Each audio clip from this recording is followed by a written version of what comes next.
Contrary to some people, I don't believe Seattle Seahawks' primary need this offseason was to make their quarterback happy. I don't think it was a non-factor, but I don't think that their objective in free agency should have been to make their quarterback happy. And maybe I'm alone. Maybe there are more people that think that that was either important or actually that Russ is right. Like that, whether it was, which category do you fall into, Paul? Like, did you? How worried were you about Seattle's offseason making Russ happy? Not at all, because their priority should be improving the roster, and that is in whatever way they see fit. To forego your process because you're concerned about the feelings of one of your players, even if it is the quarterback, would be a long-term mistake, even if, to a degree, it makes some sense to try and make sure that the most important player on your team has everything that he wants so that this relationship can continue as long as possible.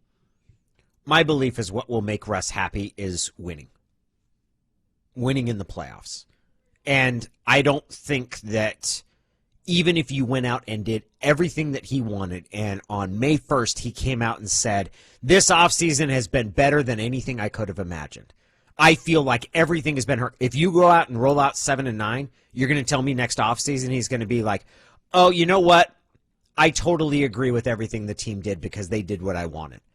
The measurement of this is not going to be making your quarterback happy in May. Like there's no award for that. There's no because if you don't win a year from now, he's going to be unhappy regardless of if you did everything he did or not. The other part is I don't think the player necessarily has the best roadmap for how to make the team better. Antonio Brown, lobbying for guys like that. I'm with you there.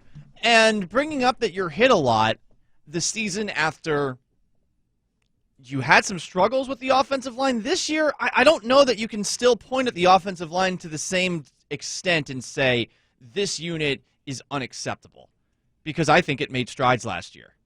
They upgraded it in one position. I do think it did, and then they made additions. And this conversation is coming up, and Michael Sean Dugar, who does a great job of covering the Seattle Seahawks for The Athletic, yes. He was one of the reporters on the story detailing the friction between Russell Wilson and the franchise that came out. I think kind of explored some of the flashpoints, including that before a Cardinals game on Thursday night that Russ felt like his suggestions weren't being heard and left a meeting. I want to read a tweet from him yesterday. Russ basically said his offensive line isn't good enough, and he's tired of being hit. Seattle responded by likely rolling out 80% of the same offensive line. That's interesting. Whether the line is better, I think it is. That's a telling rebuttal from Pete and John. Curious how Russ is feeling.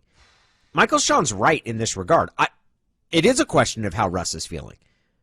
I do think, I wonder how Russell was.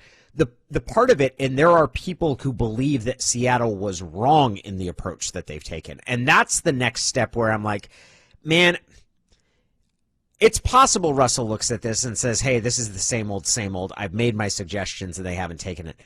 The next step, though, of saying that Russell's the one that sees this accurately and what is Seattle doing, that's the step beyond, and it's a step beyond what Michael Sean is talking about. There are people that are out there, and some people whose perspective on the team I like a great deal, like Ben Baldwin, who kind of feel that way, that Seattle's basically, after being cited publicly and hearing their quarterback speak out about it, haven't made that dramatic change to the offensive line. They've basically gone out and acquired Gabe Jackson. Right. They tried, though, to get Kevin Zeitler. And that's almost being glossed over entirely. He chose another situation. Now, it wasn't because of your own situation. It seems like he wanted to be closer to home. But when you look at where they're at now, to say that the moves that they've made this offseason are a rebuttal, that might be a perception that Russ has. I feel like, though, it would be a perception that is wrong. It is a perception of not what is actually taking place. Because if you want to make Russ happy, it certainly seems like trading for an offensive lineman who has been a starter for a couple of years and who is paid a pretty good amount of money would be a way to make that happen.